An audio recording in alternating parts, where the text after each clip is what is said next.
Thursday, July 3rd. Welcome back to Damon Bruce Plus, and from that guy right there. I love seeing that guy right there. Thursdays have become one of my favorite days of the week. Thinking out loud, Sam Betesh. Oh, my goodness.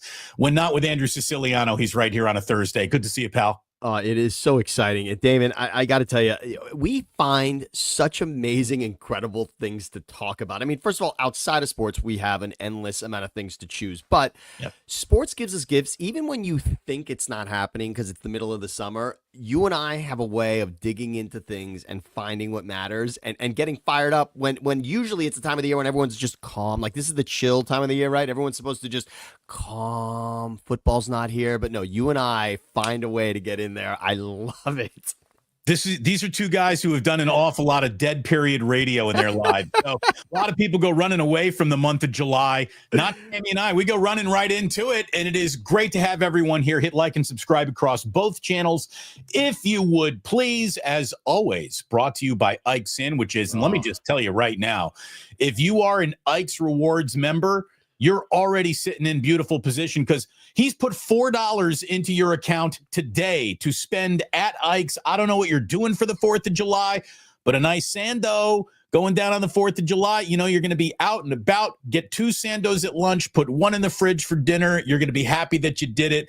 He is giving away $4. If you sign up today, you can still get that $4 in your membership rewards program. Love rewards program. My man Ike, 4th of July, delicious stuff. And don't forget, everyone could use a little cocktail on the 4th of July, too, and get yourself to the Dubliner West portal. My boys, Kenny and John, are ready to say hello. Come on in. Watch a Giants game here. Watch a Valkyries game here. Watch preseason football here. Come on with your friends. Order some Ikes, have it delivered here, and hang out all day long at the Dubliner West portal. My guys. Sammy, what are you doing for the 4th of July? Well, let me say a couple things. First of all, the thumbnail tells you that we're going to be talking about quarterbacks. And trust me, everybody, overrated, underrated, overpaid, underpaid. If you want to take a crack at a quarterback, if you want to go way out into left field and talk about quarterbacks, trust me, this is what we're going to be doing today. Thinking Out Loud, Siciliano and Sam is the YouTube page where Andrew Siciliano and we have our podcast that you can catch on Apple Podcasts, on Spotify, etc. And of course, we are here at Bruce Plus at Damon Bruce Plus, which is an outstanding page as well. Thank you for finding us. And 4th of July, I got to tell you, based on what you said about Ike's. So Marina Del Rey is where we will be tomorrow. Now, Allie, my wife, is a 4th of July baby. Okay, so she is birthday 4th of July, which is really interesting. Happy birthday, Allie. Thank you very much for that, All-American Damon. girl. All-American 4th of July girl. We are going to her friend's house, Marina Del Rey. Ridiculous fireworks. It's going to be awesome. But guess what? The best part about it is, guess what's in Marina Del Rey? We got an Ike's in Marina Del Rey. And on the text chain right now with all the friends that she's got lined up, people were asking, hey, what should we eat tomorrow? What should we get? I said, stop everything, everybody. I threw in the link for the Ike's sandwiches. Everyone flipped out. Yes, we're doing Ike's. Ike's delivery to the sand is happening tomorrow, 4th of July. We are lighting fireworks with Ike's. I cannot wait.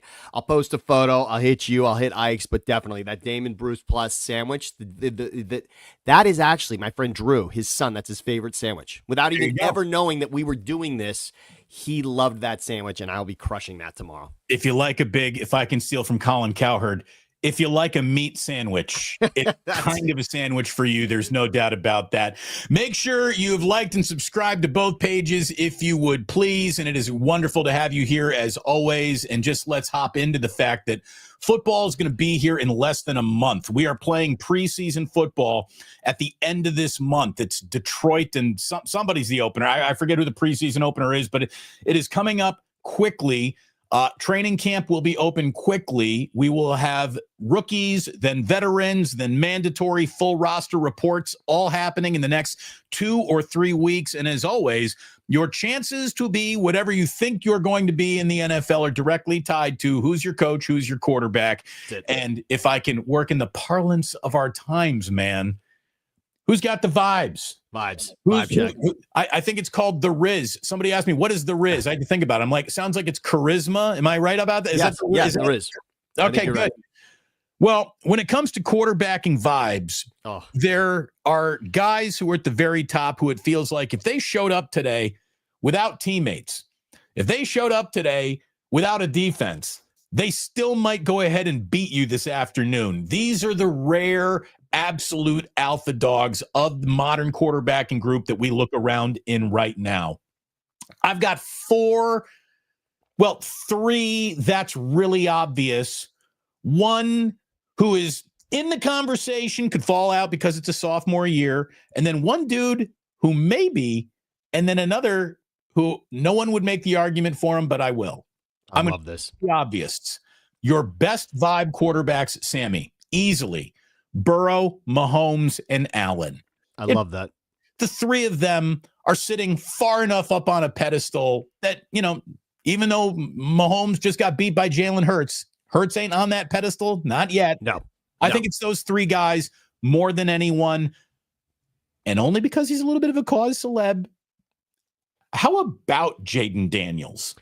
I want to explain this a little bit. All right, so overrated, underrated. I at least want to tip the cap to a friend of mine at CBS Sports who put together a list over there. So check it out at cbssports.com. Cody Benjamin does a great job. He really made his name on the Patriots dynasty. He covered them, and so obviously everyone wanted to talk to Cody, and he's got a great national name at CBS Sports. He put together an awesome list of the most overrated and underrated quarterbacks according to him.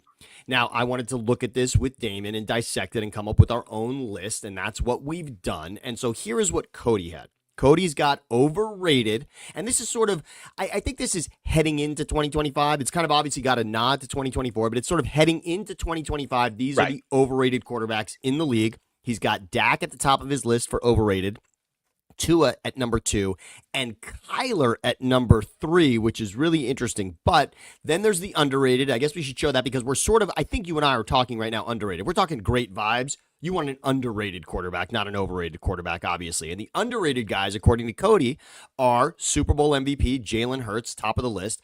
Brock Purdy, Damon and I are going to have a thing or two to say about Brock Purdy. By the way, we are part of the Brock Purdy contract. I mean, I celebrated that day like it was you and me getting $50 billion, right? We wanted it, he got it, and it came in beautifully. Hey, I'm just saying there should be a Toyota in each of our driveways soon enough. That's it. Just throwing it out there, please. Whoever wants to let us know in the Brock Purdy camp, we helped make that deal happen. And then Bo Nix is coming in at number 3 for underrated. But you just said 29 touchdowns for Bo Nix last year. I would, if you would have told me right now, like put a gun to my head, how many touchdowns did Bo Nix had? I wouldn't have spit out 29. Not at all. Better than I thought. He was better than you thought in the game. If you want to go back and appreciate Bo Nix, how about this? I'm going to tell you to go watch a loss of his. It was in overtime, but the Bengals-Broncos game last season, which at the time was essentially a playoff game for the Bengals because for them to stay alive, they needed to win that game. It was Bengals-Broncos. Bo Nix tied that game and sent it to overtime with one of the greatest passes you will ever see, and certainly from a rookie. And if not for Jaden Daniels last year, it would have been the greatest pass that a rookie made. But Bo Nix tied that game with an unbelievable falling behind backwards, getting pulled down, throw into the end zone that you just do not see. It was awesome. And on that particular day, in that moment, you thought maybe he's better than Burrow. Burrow won the game in overtime, but what a special play that was. So Bo Nix, yes, better than either one of us thought. But go for, again, your list. So we're going to say underrated. Underrated is good vibes, right? Like that's where you want your quarterback in an underrated category. But at the same time, there are some guys who are so established that, public opinion does not sway. That dude's a winner. That dude's a leader. That dude wins shit. Burrow, Mahomes, Allen, and Daniels, in the meantime, he could fall off of this faster than the other three. It's his sophomore year. We're about to find out. Can I give you a sneaky, might deserve to be on this list name? I would love to because I've got a couple. I think you and I are going to agree on this, but give me one. Baker Mayfield. Thank you. So it's so funny. I was going to send you my names last night, and then I said, wait, it's way more fun if Damon and I just kind of reveal with each other as we go instead of building up the argument before we get on here. Thank you for including Baker Mayfield. So my list, I'll just give you real quick. And if we're going to go 4, I can do that. And Baker's certainly on it. My underrated number 1, by the way, top of the list, circle him for sure. You know the most underrated quarterback in this league is? Patrick Mahomes. It's Mahomes. Mahomes. Again, we've said, okay, when you look at the top paid quarterbacks, he's not at number 1. You and I looked at the top quarterbacks. Multiple PFF had a list out. Fox Sports had a list out of the best quarterbacks heading into 2020. And Mahomes wasn't number 1 on either of those, and you and I were laughing the entire time.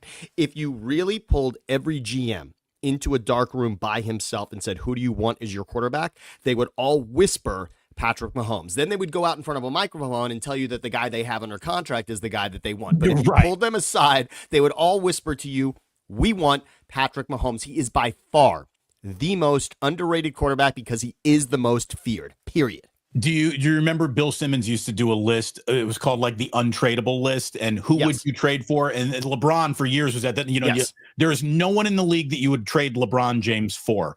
I think that Patrick Mahomes still lives in that house. There's no one in the league that you would flip to improve yourself because you just traded Patrick Mahomes for this guy. You could say Joe Burrow's a little bit younger. The guy has proven himself an absolute warrior without any protection around him. And Burrow is special, man. I saw Warren Sharp release some numbers on Burrow about how he's got the least amount of time and he's the most accurate passer out there. And it was really impressive just to look at the list. The year that he was in the Super Bowl and lost that Super Bowl, I believe he was the most sacked quarterback in the league also, including what happened in that Super Bowl where Donald did get the best of him. But that is impressive. Talk about doing it without help. That's Burrow. And of course, they signed his help this year, so we'll see what happens. But I'm with you on Burrow being that guy. But I just wanted to say for you and I, Mahomes is the most underrated guy because until everyone in this chat agrees that that's the greatest quarterback in this league, then we're going to say he's underrated. And you'd have to go back in history to choose a quarterback worth trading for, right? You'd have to say, you'd say 2008 Tom Brady, maybe, for Mahomes. That's it, right? You'd have to choose a season, the most special season for the most special guy in history to top Mahomes. Give me Joe Montana 5 minutes after he shook Huey Lewis's hand, and it was 1984, and sports was coming out of every freaking speaker in America. That's it. That's it. You can't take a guy. There's not a guy in the league today that you would take. And even when Burrow was quote unquote, beating Mahomes and they were calling it Burrowhead instead of Arrowhead. I mean, that was a cute moment in time. And of course it exists, but I'm sorry. Even in Cincinnati, if you ask them, who do you want at quarterback? They would take Mahomes. That's the guy. That's the guy. So Burrow, Mahomes, Allen, maybe Daniels. We both like Baker on this list. Can I give you my don't sleep on them? They might be able to join this list quickly. Please. Jalen Hurts. It's good. Okay, I like it. I like it. We want to talk about the tush push and Saquon Barkley. Dude, Jalen Hurts was right in the middle of every good thing that has happened to the Eagles since he's been drafted. This guy is a real player.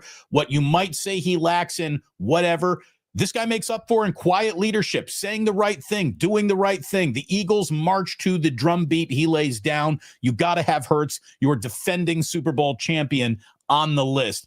I got Brock Purdy on the list. He's the maybe not as strong as you want, but silent type. He is the doesn't say much, doesn't draw much attention, good soldier, gets it done. Vegas, by the way, loves Brock Purdy to be an elite quarterback. When you look at his totals, his passing totals, where he lists, this guy is well regarded outside of San Francisco more than he is sometimes by some fans in San Francisco. So I want to speak about Purdy, and we're going to go down this rabbit hole, so we'll save some of it. But Purdy is, to me, right under Mahomes as underrated. Now, it's tougher to say now that he's making $50 million, but when you still think about it, because most people aren't going to pull Brock Purdy's name out when you talk about underrated, or frankly, when you talk about best quarterbacks in this league, Brock Purdy, when you consider where he was 2 seasons ago in that Super Bowl with a lead in overtime, what he did, my cousin was holding an MVP ticket with Brock Purdy's name on it that season. And until that Christmas game against the Ravens, where yes, Lamar basically won the MVP that day instead of Purdy. And I'll admit he was not very good in that game. Fine.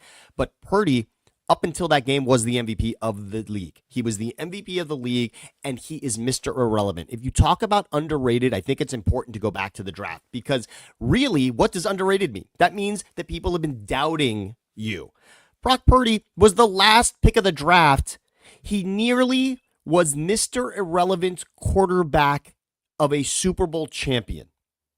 I'm sorry, but if he's been in 2 NFC championship games, he is Mr. Irrelevant. Do you understand that? Ryan Suckup, I believe, is the only Mr. Irrelevant to win a Super Bowl. He's the kicker on the Bucs with Brady from 2020, okay? We're talking about the quarterback of the 49ers is Mr. Irrelevant, and he's making $50 million. That's the most underrated guy ever. next to Mahomes, which, like I said, I'm just putting on the top of basically any list that involves quarterbacks. When you're starting a Super Bowl, yet your salary doesn't even count towards the salary cap, there's some good value there. There's no doubt. Let me on the don't sleep list, even though he's won multiple MVPs, he hasn't won enough playoff games to get himself off of it. But Lamar Jackson is a never sleep on that guy level of talent. He can win a game by himself. I got Herbert on this list. I have CJ Stroud on this tier. And you know who might be on this tier as well, especially if you pair him with a competent head coach, which has happened again, Geno Smith. Wow. Okay, so you've gone off. To me, you've gone a step maybe too far with Geno, but I like it because a guy I'm going to slot in, I have a Bay Area guy that, frankly, got slapped in the face hard in L.A., but Jared Goff. I just want to explain something about Goff, okay? So sports has you and I talk about this all the time. Sports has a great way of ending arguments because there are wins and losses and there are numbers, right? When it comes down, the world is defined by math. People that used to be nerds are now billionaires. That's just, you want nerds in your life, and nerds basically run football departments now because the numbers win out every single time. Here's a number on Goff.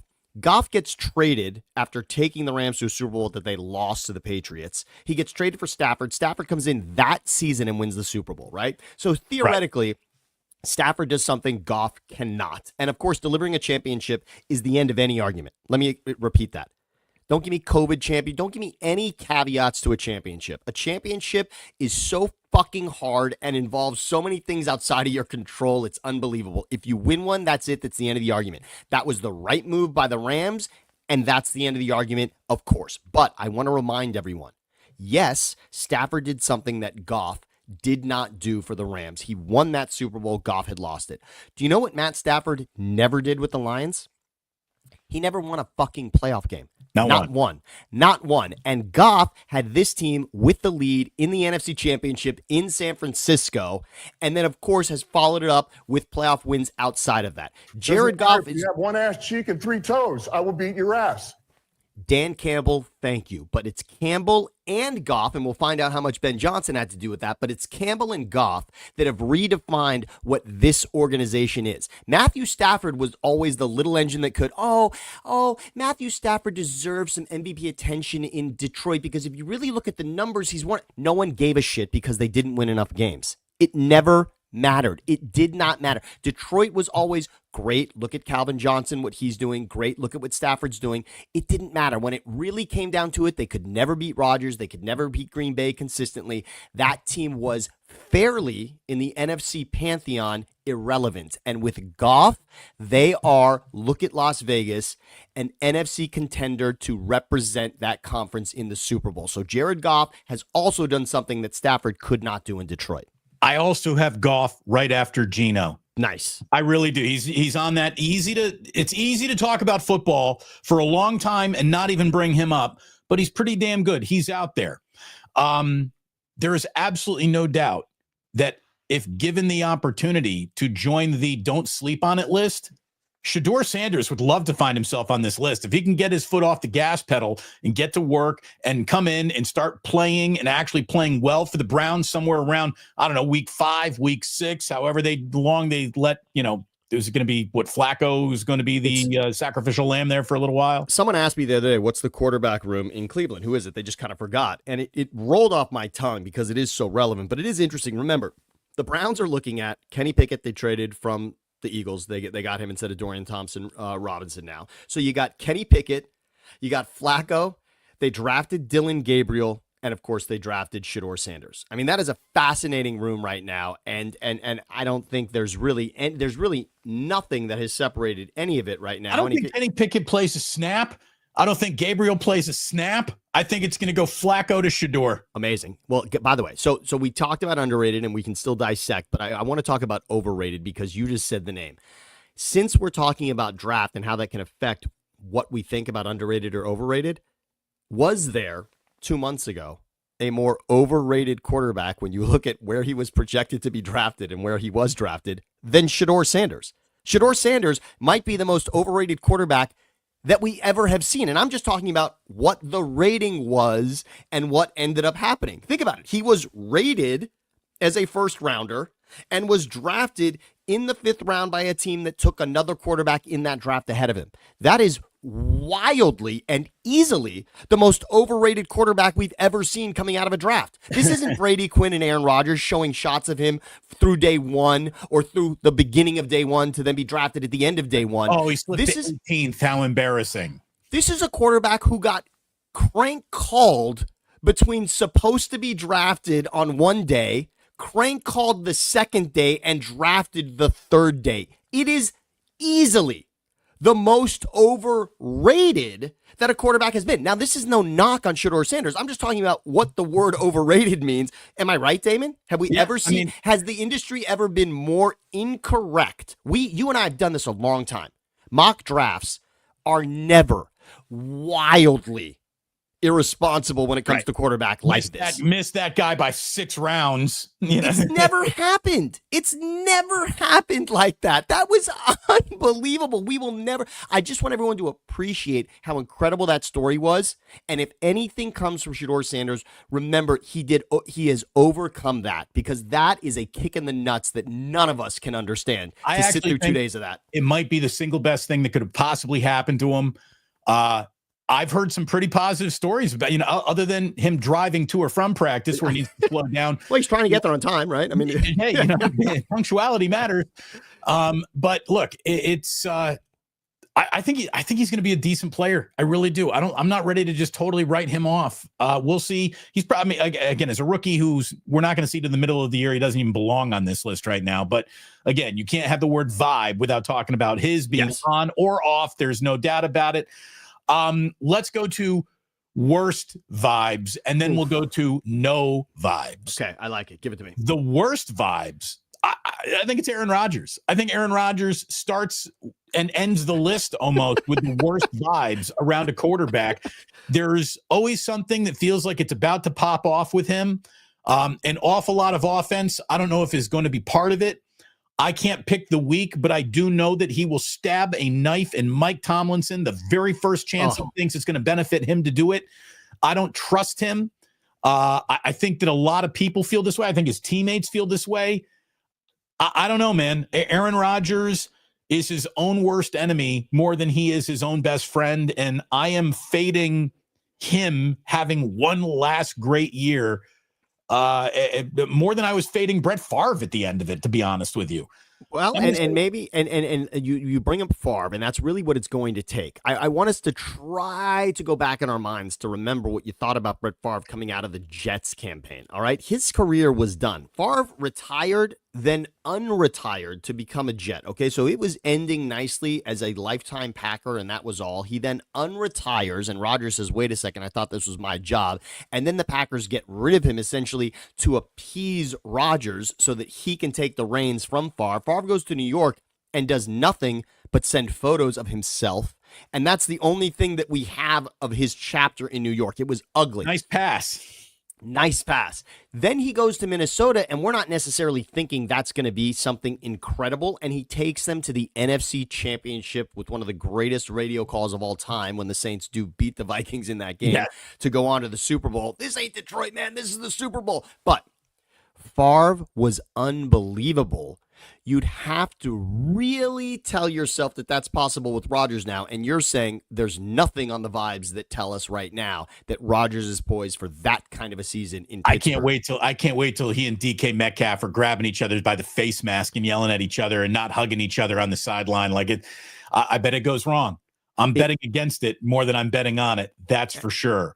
Speaking of betting against it, Sam Darnold in Seattle. It's going to crash and burn. I just do not think that is going to work out. And I think that the vibes around Tua might officially undo him in Miami this year. Again, a guy who has produced statistically, but I think has played himself into a position of frailty that leaves everybody worried about him. Like, you can't be worried about your own quarterback at all times. And I want you to put up the list of the quarterback salaries, and I know we have it because I know when we talk Purdy, we love taking a look at this, but it's really difficult. Look at this. This is what each quarterback's getting paid if you average out the guaranteed money and what they're making per season. And a lot of people argue these numbers, but this is basically what it is. If you take the totality of their contract and you split it up by the years of that contract, here's what you come up with. Dak's topping this list at $60 million. Now that's kind of brutal right now for Cowboys fans, but Dak, Burrow, Josh Allen, Jordan Love, Trevor Lawrence, Tua, Brock Purdy, and Jared Goff.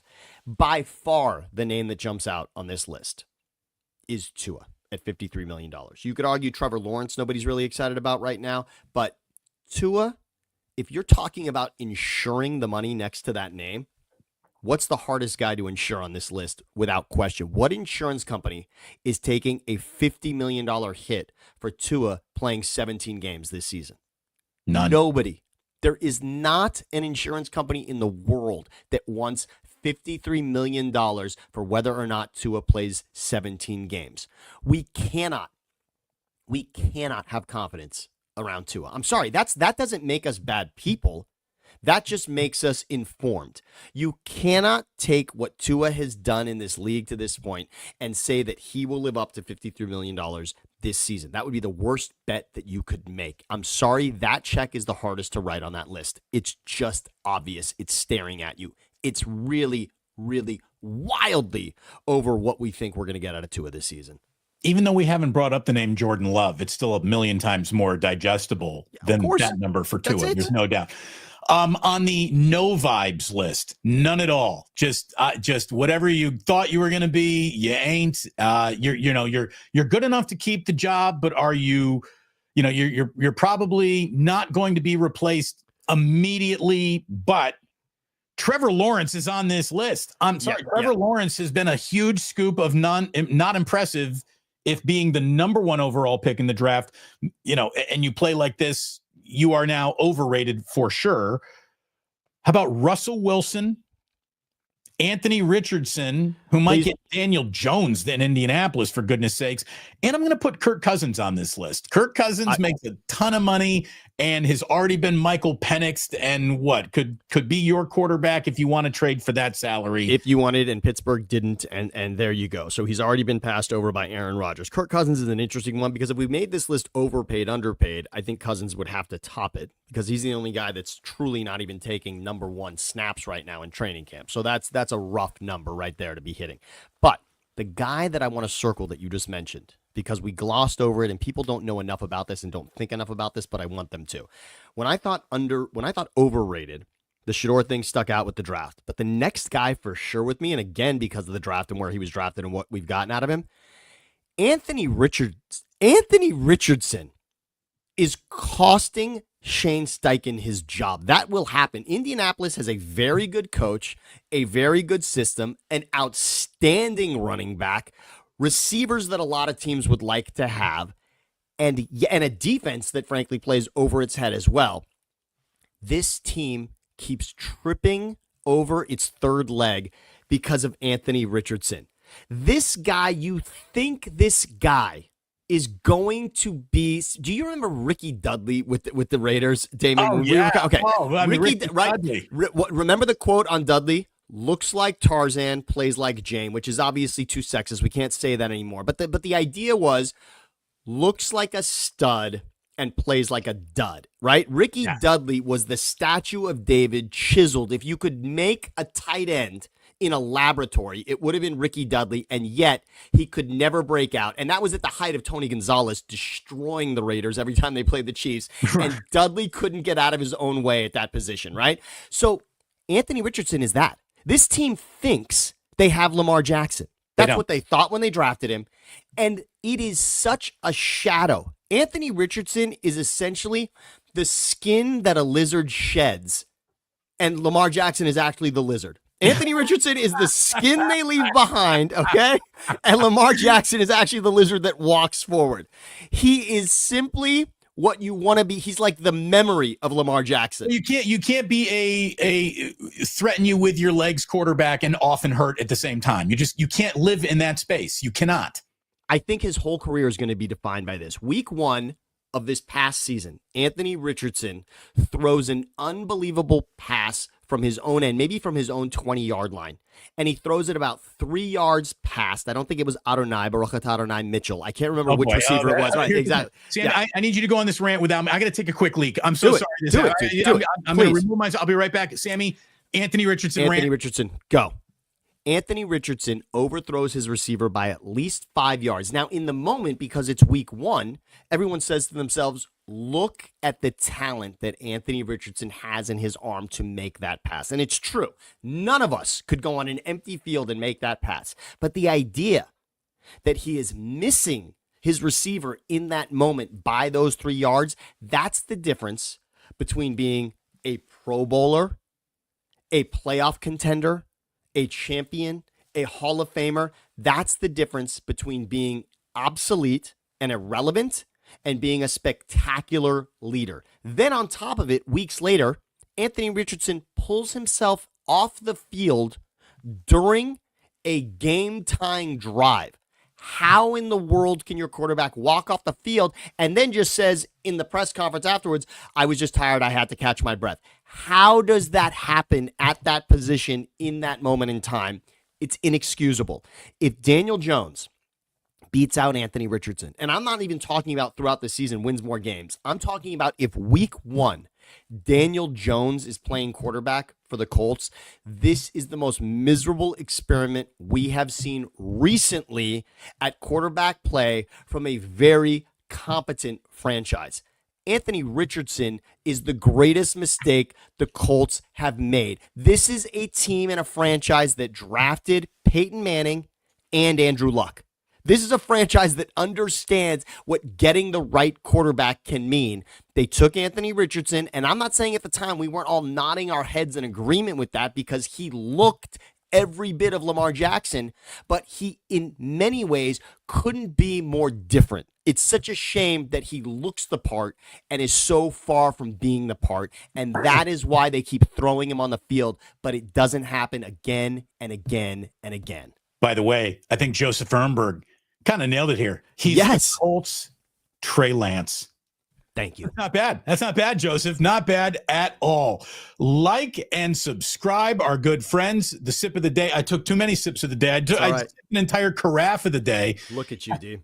Had a great backyard pee. I'm not going to lie. That was fantastic. So it is really good to be here. Something that I might want to do. Now for those that follow me on Instagram, at Sam Betesh, there was a very, very adorable attempt at my son trying to do this, Damon. He put the cans on. He said he wanted to record, and we kind of did like a little Levi podcast. I put some of it out there. But as impressive as that is from my son Levi at 3 years old, if I started a chain on Instagram of Levi peeing in the backyard, that might even get more likes. You talk about backyard pees, and this is something I didn't teach him at all. He figured that out on his own. We were playing baseball one day in the backyard. He realized he had to go, and he turned around and figured it out quick because he knew that his path to the next pitch was to not leave that space and just take care of himself in that moment. So congrats to you today, and congrats to Levi on figuring that out. Congrats to everyone. Again, a week in the woods. My kids were peeing on trees. They loved it. They absolutely loved it. Look, it's time, baby. Football season is going to be here before you know it. We're so excited about it. I can't wait for our Thursday shows come football season, Sammy. It's going to be an awful lot of fun, man. Incredible. I want to talk about some other business happening around the NFL. Let's go, please. So the Steelers, I thought this was interesting. The Steelers just traded for Jalen Ramsey, yet there's a talk that they might be in the market to maybe trade TJ Watt other than pay him what would be, you would assume, the highest paid defensive player in the history of football level salary. Now, how much does one defensive end really affect the outcome of a game?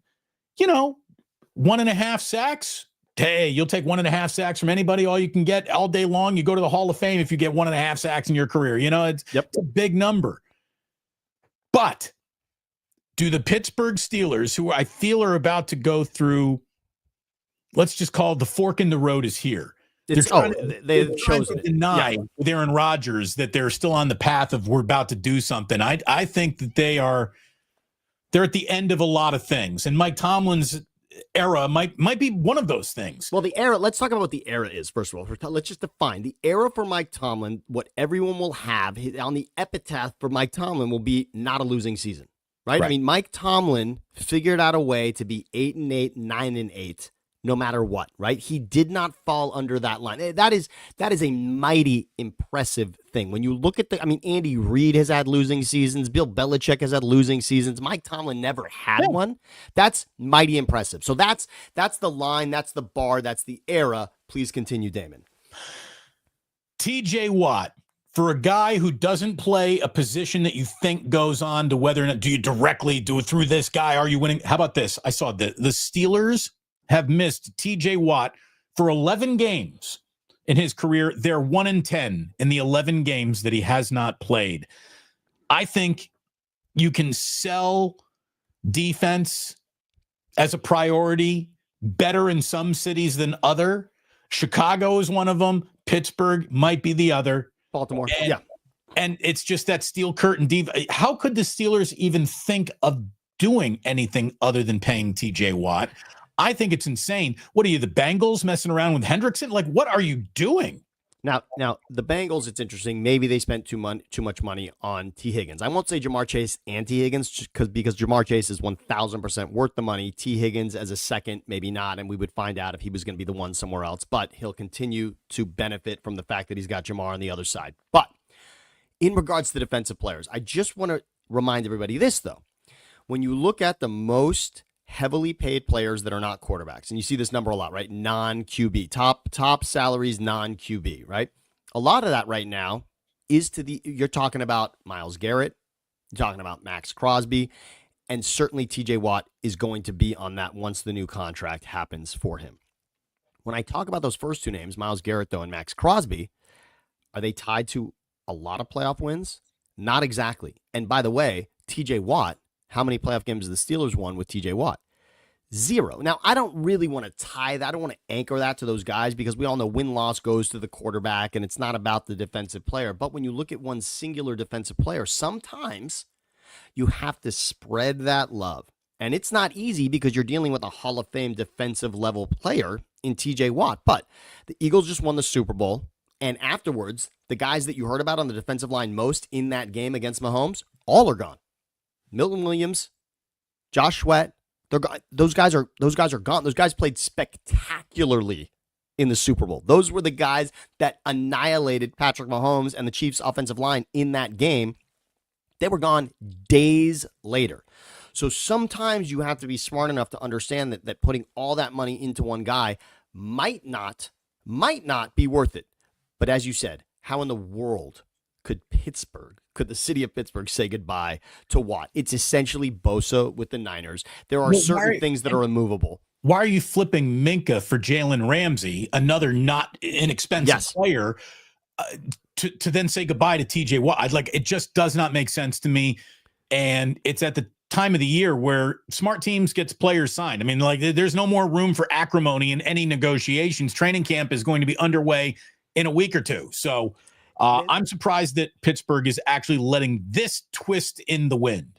I loved the Ramsey thing, and it was not because of the Ramsey thing in the moment. Like, Ramsey for Minka is not necessarily the upgrade in and of itself. If you look at it in a vacuum, the Minka Jalen thing is very difficult to dissect and very difficult to call winner or loser on that between Miami and Pittsburgh. But when you look at everything Pittsburgh's done in the offseason, the only thing I like about what's happening in Pittsburgh is they are addressing the idea that they lost 5 games in a row to end their season. 5.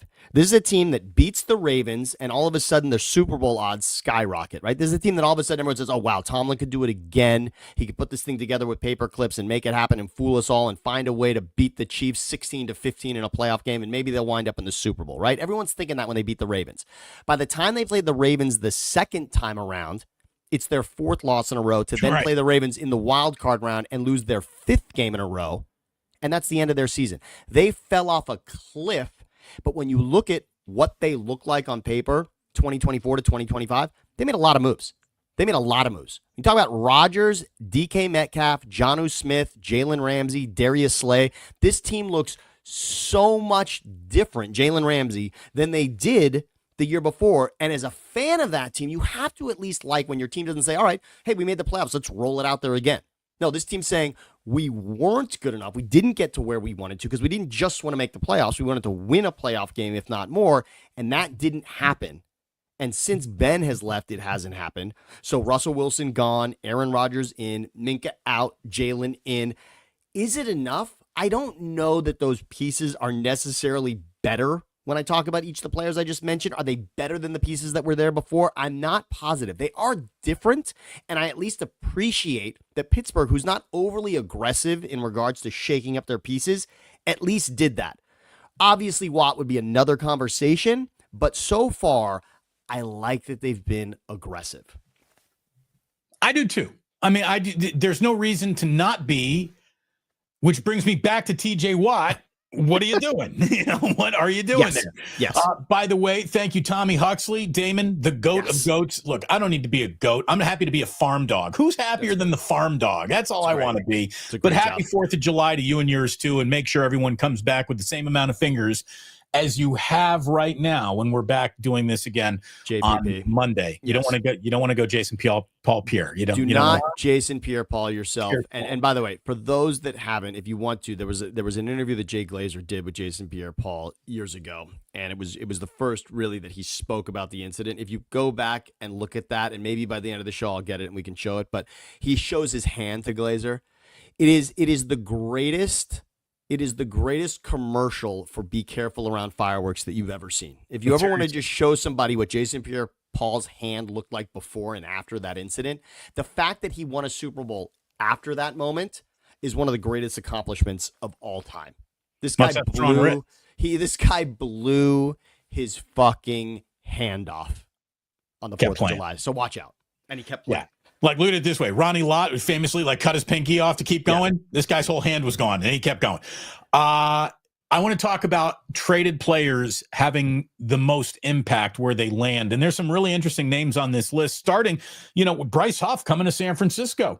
I think that's going to make a very interesting defense, more interesting. Like, I liked Bryce Huff back with Saleh. I'm excited to see it. And before you move on, I just want to say, when you think about Huff, you got to think about it in the context of it's not just Huff. It's Huff and Saleh, and there's two parts of that. A, your defensive coordinator is a serious upgrade from what it was last season, and Huff's greatest season that he got the contract on was with Saleh as his head coach. So it's Saleh Huff together. It's a Huff Saleh salad, essentially. You got to think about it as both, because Huff was so underwhelming. You think about a team that won the Super Bowl and with their defensive line playing such a major story, and then Huff's sitting and watching that game on Super Bowl Sunday, that tells you it didn't go very well in Vic Fangio's scheme. But what he did for Saleh, that is a world of excitement for the Niners heading into the season. I got another combo for you. Again, it wasn't a traded player, so we'll leave him off this list. But another combo that I think is going to, whether it goes to the postseason or not, it's going to add so much credibility to a franchise that was desperate for some. We'll get there in just a second. But DK Metcalf to the Steelers, Debo to Washington, George Pickens to Dallas. Which do you think has the biggest impact out there? I'm going to say it, and a lot of people are going to bet against this because it's easy to fade and not like the Cowboys, and it's easy to fade and not like Pickens. Look the fuck out for that guy. Look out for him and Dak going bonkers this year. I'm so glad you said it, because I was going to say whether it's best or I'm most afraid of, it's Dak and Pickens, and here's why. Because CeeDee Lamb's on the other side. See, Pickens doesn't have to be, right? He doesn't have to be the guy. He can be an asshole for 6 weeks, and it'll be just fine. And I think Dak's got a pretty measured, I'll give Dak credit for one thing. That kid is cool as a cucumber. Dak Prescott is calm and cool. I always see that from him, and I appreciate that. Pickens has a chance because essentially Pickens feels like almost icing on the cake, right? You're counting on it not really working out. And now if it does, all of that is over what you really thought it was going to be. I like the Pickens thing. It scares me tremendously. And the only one I'll say right behind that, I do like the fact that Jaden Daniels would have Debo to play with in that offense. I think that could be. Debo's going to have a chip on his shoulder, as we know. Health becomes the biggest issue with Debo, as you also well know. But I feel like Jaden and Debo are going to give us a couple of moments. I know that's going to happen. I was talking about this Monday with Kruger on Wake Up, and I do believe Kruger and I are doing a Friday 4th of July wake up for you. Congrats! And then I got the kids and everyone coming over for so there won't be a normal 11 o'clock show West Coast time here on the Plus tomorrow, but I do believe Kruger and I are going to do a wake up tomorrow. I think Deebo Samuel has 5 games left in him. Like, he'll be out there for more than 5 games, but I think he's going to have 5 games where you open that box score, you go, I missed that guy. But those games are going to be far and few between. I am not betting on Deebo Samuel to have some look at me, new guy, reinvigorated in a new spot. I'm over Deebo Samuel. I think it won't be very long until Commanders fans are going, this is it. This is all we get. This isn't nearly the hype that we were expecting. I'm all done believing in Deebo Samuels being the tremendous game changer, which for a minute in time, he certainly was. He was. I mean, look, for Kyle Shanahan to be able to use Deebo the way that he was, I would assume Cliff Kingsbury will also be very creative in that regard. But you're saying that we're going to have 5 NFL primetime moments from Deebo, and that's it, right? 5 where you're 5 more, and he's got a 3-year deal, whatever that is. The way, yeah. His greatest game, I remember NFL Network did a great piece over the. They're so good at just showing you old games for no reason, but then they'll put a little symbol in the corner that tells you why they're showing you. It was the free agency showcase games that they were going with, and Deebo, of course, was in that mix, and they were or traded players, whatever they were doing. Deebo's game against the Eagles, the rematch after the NFC Championship game, is one of the greatest takeover a game from that position that you'll ever see in this league. What Deebo did to the Eagles that day, running the football, scoring long touchdowns on receptions, Deebo was such a dominant alpha in that game. He smashed the Eagles into the ground that day, and if you look at it, it was really the beginning of the Eagles unraveling for what that season was. Deebo took over the game. So he's got that in him, but it has been a while since that game. I'll tell you the move that I think has done more to add credibility to a situation that was devoid of credibility. And I'm not saying they're going to the playoffs. I'm not even saying they're going to have a winning record, but they're going to go from you might all be total slapdicks to better than that. Geno and Pete Carroll to the Raiders, dude. I'm in Pete Carroll's camp still. This guy is a great coach. I don't care how old he is. Pete Carroll, kind of the forever young, great motivator. You can feel his team playing hard for him. He is a fantastic coach. And I just think that Geno is a little bit better than the jokes about him want him to be. And watch the Raiders take a step forward in the credibility department. Watch them all of a sudden start masquerading as an actual football team that can put a couple of weeks together. I kind of like what the Raiders are doing. What team had a greater facelift than the Steelers? It's the Raiders. I just talked about all the pieces that Pittsburgh added. But think about this. Head coach. I mean, that would be like Tomlin being out, right? So the Raiders have all the pieces I mentioned with Pittsburgh, plus it's Pete Carroll instead of Antonio Pierce. Right. So the Raiders... And we haven't even mentioned Ashton Genty. So when you talk about Geno, it's worthy of talking about all the other pieces. They've got the greatest, certainly the greatest new tight end in the league. I mean, I'll argue that Trey McBride is going to set the tight end position for the next decade. But when you look at what the Raiders did with rookie play out of their tight end last season, that is astronomical. And Geno's going to love having that guy on his side. Ashton Genty should be Saquon Bar. I'm talking rookie Saquon. Go back to rookie Saquon with the Giants. That's who Ashton Genty can be. From a fantasy football perspective, how people are going to be excited about Ashton Genty, that's what he could be for this offense. I love Geno Smith. If you go back to when Geno was backing up Russell Wilson, there was a game, it was a Sunday Night Football game, and Russell got knocked out of the end of the game for the Seahawks, and Geno comes in and he nearly brings him back. I can't remember who they were playing, but the bottom line is like, oh, that guy's still in the league. That was 4 years ago. 4 years ago, and you're like, oh, wait, wasn't Geno with the Giants? Didn't he take over when they benched Eli? Wasn't Geno? Wait, I remember with the Jets, right? You almost forgot he was in the league. He played with Jeff Hostetler right? there. I mean, you completely forgot. And there he was backing up Russell Wilson. He happened to come into that game. And then the Seahawks saw enough in that game that they thought, all right, you know what? Russ, see you later to Denver, which looked awful in the moment, of course. And Geno Smith leads that team to the playoffs, comeback player of the year. Geno Smith is to be reckoned with without question. And if you even go back to last season, Monday Night Football, Jared Goff had a perfect, I'm talking perfect completion and attempts game on Monday Night Football against the Seahawks. Right. Geno Smith played amazing in that game. That was a spectacular game, Seahawks-Lions last season on Monday Night Football. Geno Smith is going to be heard from. Geno Smith is absolutely going to be heard from in the silver and black. I love that move also. I do. Plus Pete, plus Ashton Genty. Raiders are going to be something special. Plus JT the Brick. It's a tough combination to beat. You cannot beat that. You just cannot beat it. I want to say that the vibes are right. The vibes are good. Thank you so much for being with us today. Hit like and subscribe, not only here on Damon Bruce Plus, but over on Thinking Out Loud with Andrew and Sam. Do that too. And there's a few other things that we need to talk about here. Yes. It's been a while since you and I have sat down to do a show together. And I'll tell you, there's a story that is rippling, bubbling underneath the surface of all sports right now that you're going to see very little coverage of, because there is too much financial incentive to really cover this story the way it should, because of all of the gambling money that is now around sports and sports broadcasting and sports networks and sports advertising.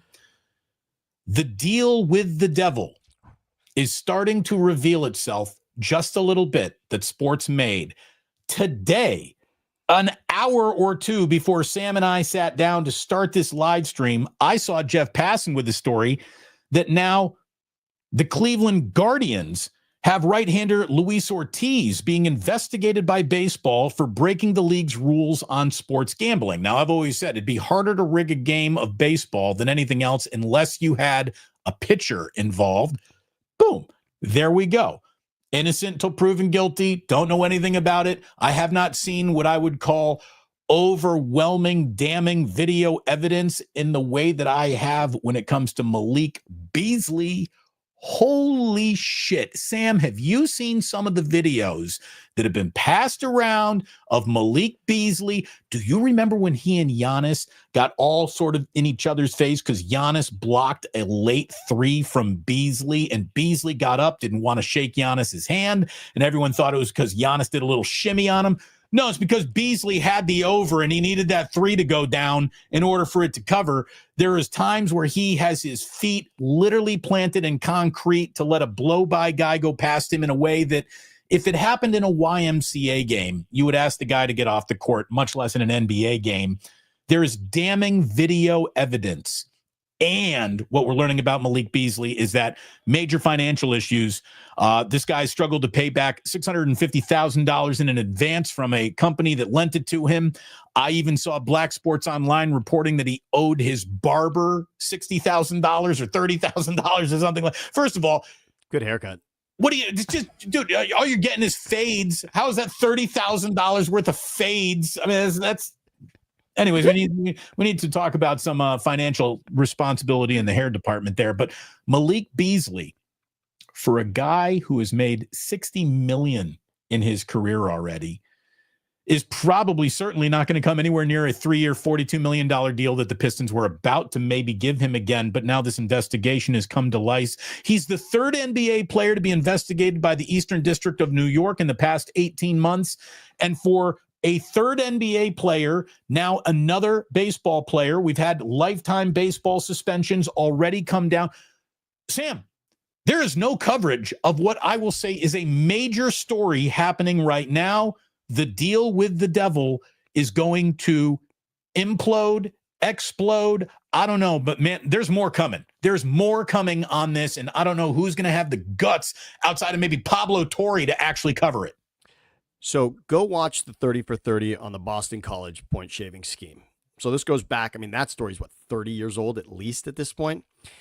Basketball, you and I would agree, is the easiest to affect. When you do fouls, free throw shots, missing shots, right? That's something that's tough for the naked eye to decipher, right? I mean, hitting a shot, I mean, the idea, look, you and I going behind the 3-point line and attempting those shots with no one on the court, we're hitting 2 and 3 of 10, right? And if you're in the NBA, if you have a split second opening at that 3-point line, you're supposed to hit 6 of 10, all right? I mean, that is unbelievable, the difference there. So no one's going to notice a missed 3-pointer in these games, and that's all you would have to do to affect it. So basketball's easiest. Malik Beasley is proving that. I think you're right. Baseball, outside of pitcher, going to be very difficult. And let's not forget, Calvin Ridley has already served a suspension in the NFL for betting illegally. I mean, legally / illegally. He was on property when he was doing it. By the way, Otis is like a $60,000. No, it was like it was on the list. You know, running tab. My tab. Put it on my tab. Put it on my tab for a hamburger today. Yeah, he tabbed that up to about $60,000. Put it on my tab. Legalization of gambling is revolutionizing sports for you and I. I mean, it's representing money for you and I because people are doing it. Casual sports fans are now more invested in sports because they are investing in sports. They are putting money on these games and they're mattering. For those that didn't grow up loving a team, guess what they love? Their wallet. You put $10 on a game and all of a sudden you're watching it with a completely different perspective. Sure. And for these players on the inside, imagine the opportunity. The only thing that just is mind-boggling to me, isn't the investment in yourself and your career going to pan out for more money? When you look at a guy like Beasley, certainly, right? Isn't there more money to be made just by playing basketball than whatever you can get in these bets? In other words, jeopardizing that. He made $60 million in his career. What are you dinking and dunking around some DraftKings player prop bullshit for? It's amazing. And what really has not been covered is what's going on collegiately. In college, it is so easy to just be like, hey, guys, I can't do it. But if the rest of the frat house wants to make a whole bunch of money tonight, take the under. You know, I mean, it's there. I don't know where it's going to come from. I don't know how it's going to happen. But I really think that we are in the year that will deliver us a crippling gambling story to have everybody sort of rethinking, should this be allowed in the first place? Like, is it time to say, sorry, everyone, I know you're enjoying the coal mine or the gold mine of all this, but we got to shut this mine down? Because let me just also say, I know that, a company that I'm working with is trying to arrange BetUS to come back and be a sponsor again. And I'm going to tell you, I'm going to be more than happy to take their money and tell you that you can go and sign up and BetUS and blah, blah, blah, blah, blah. I don't gamble on sports, because I know just enough to get in trouble with that, because I think I know enough. So I try not to do it. I make a little wager every now and then, just like Sammy said, have a little bit of fun. I hate that it is an ever-present conversation. Like the messaging, like, you can't have fun watching the NBA tonight unless you got a 3-team player prop parlay going. Like, that is such a bad message to be sending to kids, to 15-year-old kids, to 14, I don't mean to sound like Reverend Lovejoy, Mrs., the mother of Reverend Lovejoy. I'll think of the children, but it's gross how not just on the table, but in the center of the table, the topic is at all times now. But you and I have one benefit over those who aren't passionate like this. You and I grew up loving teams, being tied to teams, tied to cities, tied to players that our parents were excited about, that passed it down to us. We have this inexplicable, because really explaining it to somebody else makes no sense. My mom told me for years when I would be unhappy and she'd say, "What's wrong, Sam?" And I would tell her that, a team lost a game. She'd say, "Sammy, you need to find a new religion." In other words, you're believing in something that you have no control over and it's affecting you, right? And she was right in many ways, but you and I have it. It's almost a sickness for liking these things for no reason, right? They wear a particular jersey. These are players that largely don't know who we are or care who we are, and yet they're going out and playing, and we are rooting for them. Why, we don't even know. Now, for the rest of the people out there, they don't have that interest. We are lucky that we have a passion for sitting down and watching these games because it affects the players and the teams that we love. But for somebody else, they simply need the money to be there to make it worth it. It's the difference between sitting down and playing poker with your friends when there's nothing on the line and going to Vegas and sitting at a table and really putting the cash down. That makes a huge difference, obviously, for many people, and many people love it. And obviously Las Vegas and the lights and the buildings will tell us that that works. That business model absolutely works. And for sports, that opportunity is there. And as I told you before, every Super Bowl will be in Las Vegas. At some point in our lifetime, I really think that every Super Bowl will be in Las Vegas. And it's twofold. Number one, the building's amazing. Number two, it's a city, as you and I have discussed, that is ready for that event to show up. They don't even flinch. They're ready to do that all the time. It's a convention. They do conventions every fucking week. And that's what the Super Bowl is. But number three, everybody for the Super Bowl, no matter what city it's in, ascends to Vegas to make bets and watch the Super Bowl, why not have the game there as well? And now everybody's there in sports books with the game, etc. It does drive passion, attention, and excitement around the game. I do understand it, but there will have to be, and frankly, this Beasley story is perhaps the beginning of that. There will have to be a separation, because if you have the players affecting the games and the outcomes, it's scary. We've already had, look, the NBA already has a play-in tournament so that we're not tanking games at the end of seasons, right? There's an incentive to be the 10 seed, whereas there used to not be.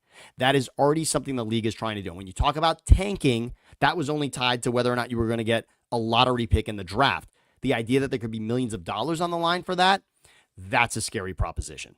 No doubt. No doubt. Since we're talking a little NBA right here, at least it felt like we were talking about the NBA, I got to ask you, have you in your life, covering sports, being a part of Colin's show, doing your own thing, have you ever seen a more yawn-worthy NBA free agency than what we have right now?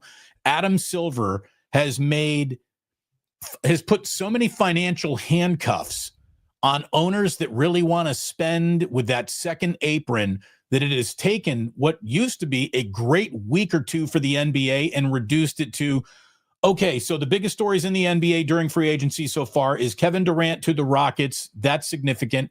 And Red Panda fell off of her unicycle.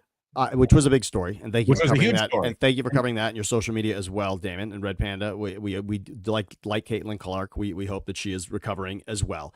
But Kevin Durant was 5 years ago the greatest story that ever happened on the 4th of July, and is again, frankly. I mean, Kevin Durant is still. I mean, think about that. I mean, his career may be defined by that more than anything. I mean, where he ends up is still a massive story, and it was a stunning, shocking revelation to everyone when he ended up with the Warriors on the 4th of July. And I said 5 years ago. I think it's 6 or 7 years ago at this point, if not more. But when that happened on the 4th of July, that sent shockwaves through the world. The problem is, though, is that this guy's been on like 3 teams in 4 years now. I mean, he goes from the Nets to the Suns to the Rockets. I've said this. Durant is now, if you look at the end of what Durant's career is going to be, Shaquille O'Neal is, I mean, forget about Hall of Fame. There's like another tier to what Shaquille O'Neal means to basketball, right? But if you look at the end of his career in Phoenix and Cleveland and in Boston, it was a zero impact, don't need to talk about it. Anything beyond what he did with the Lakers and the Heat, obviously we don't really need to talk about. And for Durant, what he did in OKC and what he did with the Warriors will define him forever. And frankly, even if you want to give him credit for stepping on the line and being such a huge part of that Nets disaster, which never lived up to what it was supposed to be, thank you, Ben Simmons and everyone else who was involved in that disaster. But since then, the Phoenix thing you and I have discussed, and I get red in the face about it. I'm so angry that the Phoenix thing didn't work out. Kevin Durant, if he's not going to make it happen somewhere else, which he hasn't with the Nets, and he didn't with the Suns, and I have no expectation for what he's going to be with the Rockets. I think the end of his career is going to be like Shaquille O'Neal, where we look back, and yes, we remember him faintly in those jerseys, but there will be nothing to really speak of. And I always say this and bring it back to the Bay Area.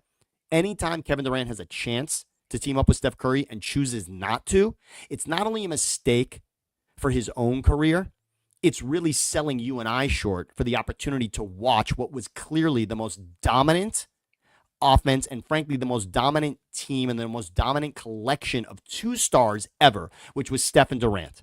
That was absolutely unbreakable. Kevin Durant is a bucket, but he's not a leader. And I don't think that he's going to be the one to lead the Houston Rockets. Look, I think the Capella move is interesting. The Rockets are certainly better. Adding Kevin Durant to their equation is the missing piece to what their equation was missing last year. My God, just Kevin Durant at the free throw line might have beaten the Golden State Warriors had he been in Houston last year in the postseason. But I don't know, man. I've lost respect for what the lead dog is supposed to be when it comes to Kevin Durant. He is a guy. He's a dog you want on your dog sled team. He will get you lost in the snow if it's up to him to lead the way. He's proven that twice now. He's proven that twice now. He was not the leader of the Nets. He was not the leader of the Suns. It's really sad because of what he was. He was in the argument for the greatest current active player, and he was in that argument once. And that's when he was beating LeBron James in finals and destroying the Cavaliers when he was a member of the Warriors. That's it. I mean, that's just it. He was in that conversation during that time and not outside of it. And that's the end of that conversation. From free agency, the next biggest story that we got is another one that was sort of a yawn from a shock standpoint. It was LeBron's $51 million. That's still, I mean, when you talk about headlines and people giving a shit, LeBron's $51 million to stay in LA was really the story, because then you dissect, all right, is this LeBron's team? Is this Luka's team? What is going to be the future of this team that sells for $10 billion? And now Jeannie Buss is still involved, but obviously we've got now this Dodgers ownership here. What is it going to mean? Well, what's LeBron in his representation talking about? Like, we might need to go. So you got Luka Doncic. It's LeBron and Luka. You can't put enough around that. I mean, just stop it. Just stop it. And I would say the Ayton thing now, at least we can all pretend that Ayton is that number one pick from a few years ago and start to at least dream of a world in which that was their answer, because they were missing something in the middle. So maybe this is it. I like the collection of Lakers. There's sort of like the Knicks, where I don't want to put money on them for Vegas to win it all, but that's an interesting combination. And I just think LeBron, when it comes to the free agency headlines, I still think Durant and LeBron were the top ones. That's interesting. How about Dame Lillard getting paid like $130 million to just go home and work on his ankle or his Achilles? That's, again, what are the Milwaukee Bucks doing? Sending Dame Lillard packing indefinitely. Here's all your money, and we're going to bring in Miles Turner. No wonder why Giannis is going, what? What's going on here? What? And that'll be, by the way, you know, when we talk about Aaron Rodgers not winning enough championships, I do think Giannis, when we go back and look at the record books and we see what Giannis did in his dominant years, we're going to be wishing that he won more than one championship. I thought Milwaukee was headed for a dynasty once they put it together and Budenholzer was there and they were winning it all, and it really unraveled fast. And the fact that from an NBA Jam standpoint, Lillard and Giannis didn't mean that they were immediately in the Western Conference final, or the Eastern Conference, that was really upsetting. I just couldn't believe that they didn't get more out of that. That was a disaster. They got like nothing out of that. It Zero. Didn't change the arc of them at all. And Doc Rivers is not the guy you want pulling levers anymore. I just think that that's a part of it too. But, you know, the Kuminga thing with the Golden State Warriors, not understanding his value as a player, not understanding his value as an asset, not being able to deploy for your own team's benefit in either direction.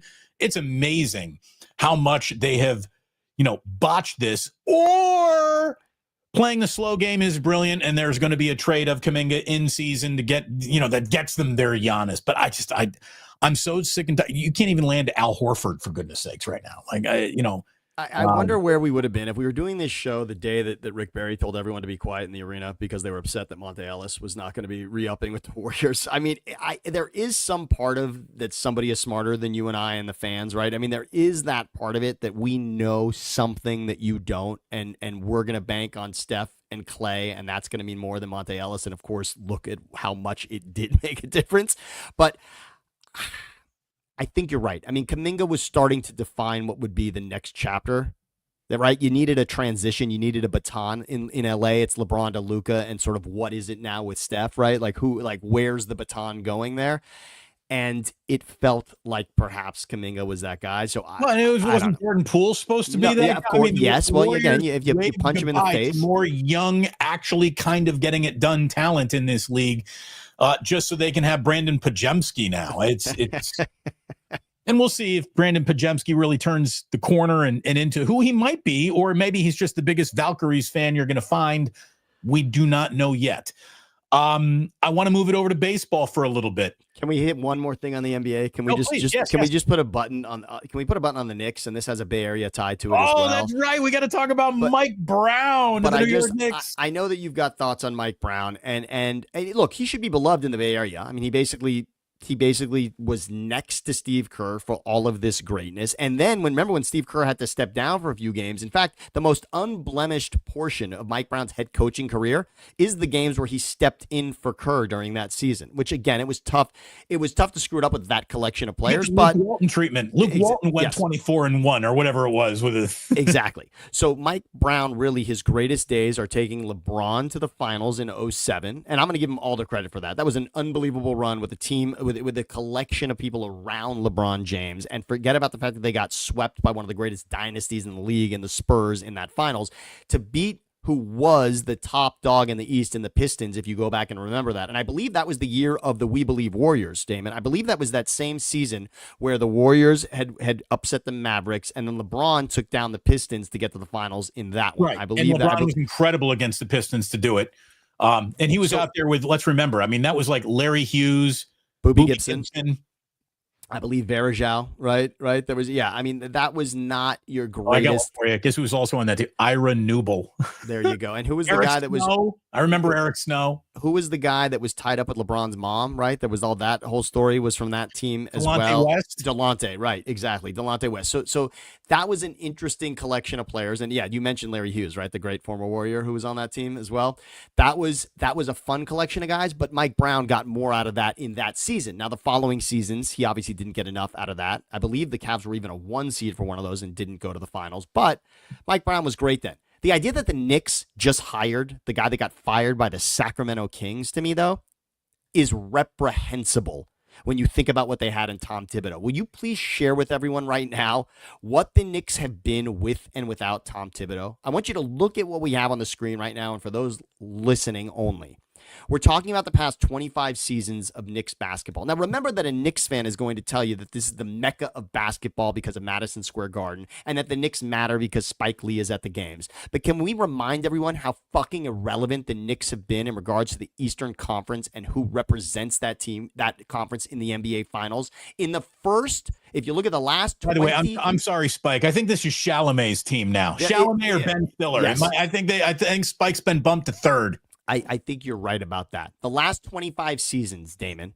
So, in the last 25 seasons, the past 5 seasons, Tom Thibodeau has won 57% of his games, and he has 4 playoff series wins. That's in the last 5 seasons. The 20 seasons before that, the Knicks were at a 400 winning percentage, which was worst in the league over that span, and they won how many playoff series in 20 seasons? 1.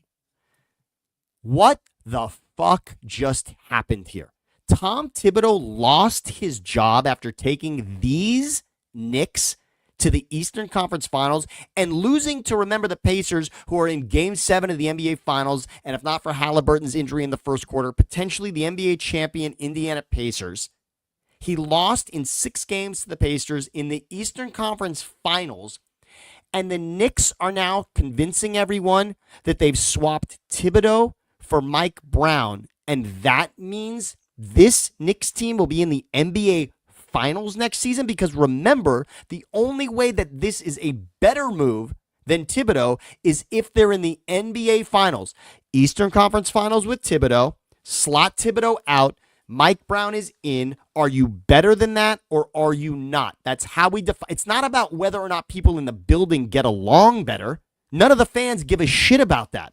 It's about whether you win more games in the postseason. That is how we define greatness in sports. And if you play in the mecca of basketball, you should be defined by what you do in the postseason. And Thibodeau's done more in the postseason than anyone has done in the last 25 years of Knicks basketball. Yeah. How the hell is he out of a job? Well, I'll tell you, there's only one word that answers it all. Dolan.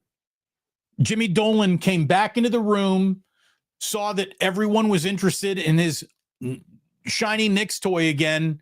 And instead of being in Las Vegas, opening up the Sphere, he comes back to New York and immediately gets himself over-involved in what was a winning situation. Now, there is grumblings that Brunson and Hart and company had a little, Thibodeau wasn't their cup of tea. But here's the deal.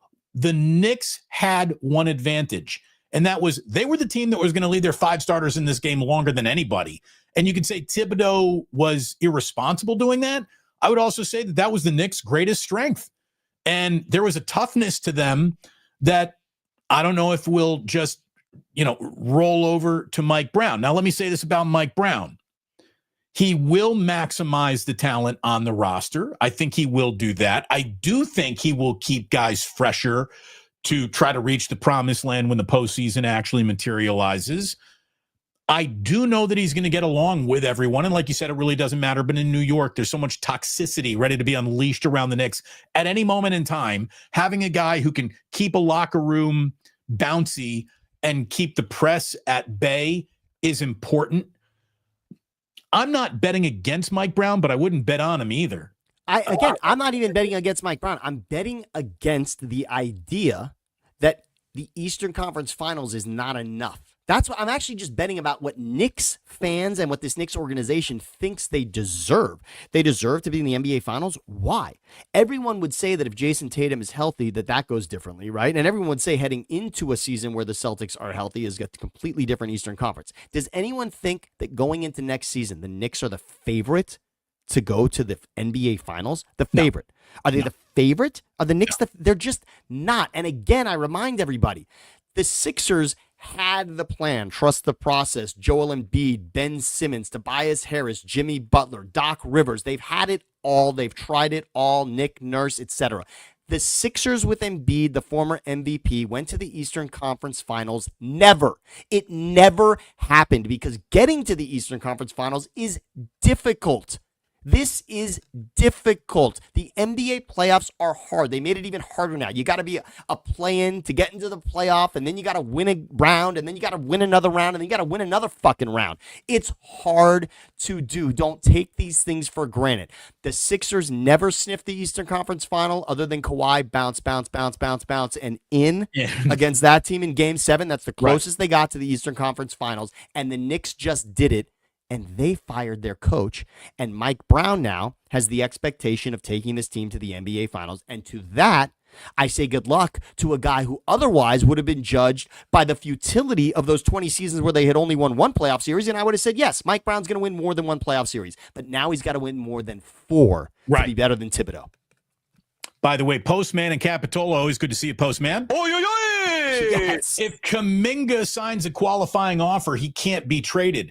He can be traded, but he does have the right of refusal. It kicks in a no trade for him. Now, if he approves a trade, he can still be traded, but it gets more complicated. He could veto a trade if he does indeed sign that qualifying offer. So the Warriors have slow played his career, his transactions, his offseason asset portion of his career. Probably should have traded him last year, didn't.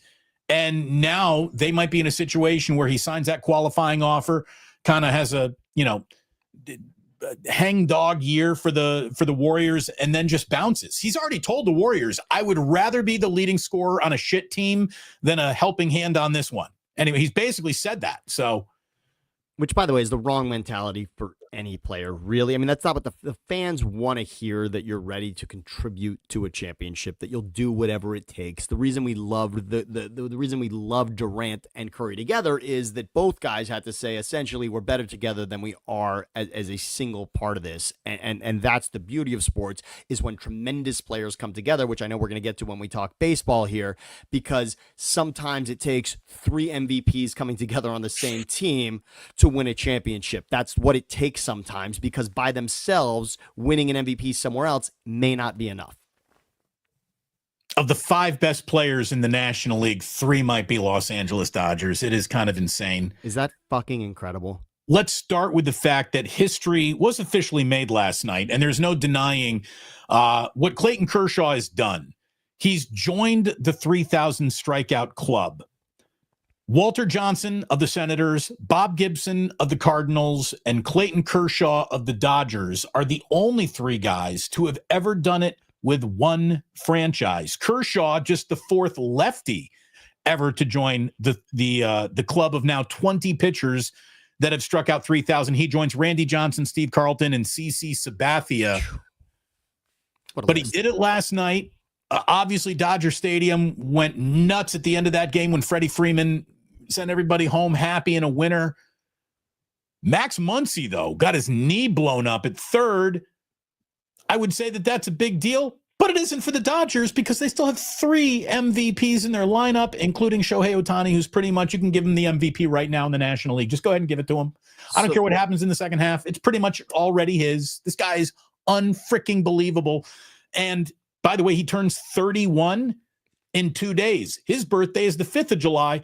And it's too bad it's not the 4th of July, because then Shohei Ohtani could have actually been the greatest living American. He is an American now. That's it. I'm claiming Shohei Ohtani. Japan, he's ours now. This is the greatest baseball player of all time. There's no one in the conversation with him. Fuck you, Babe Ruth. Fuck you. It's Shohei Ohtani's world. You're living in his, not the other way around. You're so right about this. The greatest baseball player, America's pastime, apple pie, Shohei Ohtani. Shohei Ohtani defines what baseball is. Yes, every player that bats also plays defense, but none of them pitch. And what Shohei Ohtani is now doing, following a World Series run, he has pitched. He has pitched for the Dodgers. Now, those that weren't paying attention, he was in the Cy Young conversation when he pitched for the Angels. He is the greatest player. And in a year that he didn't pitch last year, he had the greatest offensive season we have ever seen because no one's ever gone 50-50. He did that in a season coming off of a gambling scandal by his best friend interpreter. In his first season with a new team with real expectations, he wins the MVP. He is the first ever 50-50 season, and his team wins the World Series. Is that a nice first year in LA? Is that a nice first season with the Dodgers? That's pretty spectacular coming from Anaheim. And he's back now, and he's hitting 102 on the gun, and they haven't hardly even stretched him out yet. In his second start, Damon, in his second start, he pitches a scoreless inning to start the game. He strikes out 2 batters. He hits a home run and a triple. He scores 3 runs and drives in 5. Is there another player in the world who can claim that stat line? There simply is not anybody, and he's not doing this in a city that doesn't care about wins and losses, that doesn't care about postseason, that doesn't define success by championships. And that's where the Dodgers are. They are winning championships. They are the favorite to win the championship in a landslide. Do you understand what plus 250 means? If the playoffs started today, plus 250 would be a lot to give the favorite when you're talking about 8 teams, not every single team in the league still technically being alive to win that championship. It's unbelievable what the Dodgers have done. And if you go to Dodger Stadium and watch how he has transformed what baseball means in the city of Los Angeles, it is indecipherable. Shohei Ohtani is the greatest impact we've seen on any sport, and he's done it to the one that Americans would claim belongs to them, and it now officially, like you said, belongs to Shohei Ohtani. He is ours. I love that, Damon. And he hit his 30th home run before the All-Star break 2 nights ago. This guy is unlike anything we've ever seen. Dude, he's hitting 286, which is better than his career average so far this season. 30 home runs, 56 RBIs. And while we were talking, Rafael Devers just struck out another 2 times.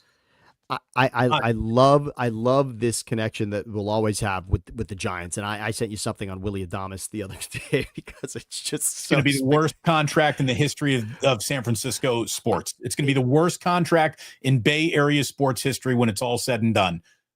Hopefully Devers can make that right and make it competitive, which we think eventually it will. But one more point about Shohei is he will be the National League MVP yet again. His first 2 seasons with the Dodgers, National League MVP. He will pitch for this team. And if he gets a win as a part of any postseason victory for the Dodgers, again, I don't want to see other resumes being applied for greatest player of all time in this game because Shohei will have done it.